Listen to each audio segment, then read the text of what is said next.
Visual acuity. Visual acuity is tested in a well-illuminated room using a Snellen's chart with the patient seated 6 meters away from it. Each eye is tested separately. Intraocular pressure by digital method. Ask the patient to look downwards. Place the index fingers of both hands a little apart over the eyeball. Gently apply pressure with one finger and feel the fluctuation with the opposite finger.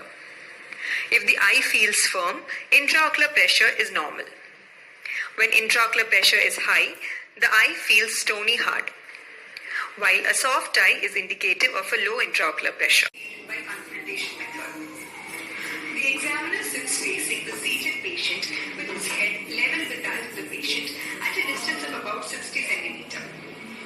The patient is asked to cover his left eye with his left hand and is asked to look straight into the examiner's left eye. The examiner closes his right eye and then brings his finger from the non-seeing part of the periphery towards the seeing part in their common line of vision, all the while keeping his hand in the plane halfway between the patient and himself.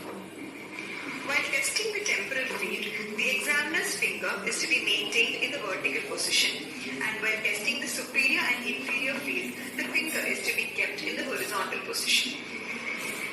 Considering that the examiner's field of vision is normal, the patient should see the finger as soon as the examiner sees it. The movement of the hand is repeated similarly in all 4 quadrants. This concludes the investigations. A diagram marking all relevant findings that you elicited must be drawn next. Coming on to the diagnosis. For writing the final diagnosis of each eye must be separately mentioned along with the systemic comorbidities, if any.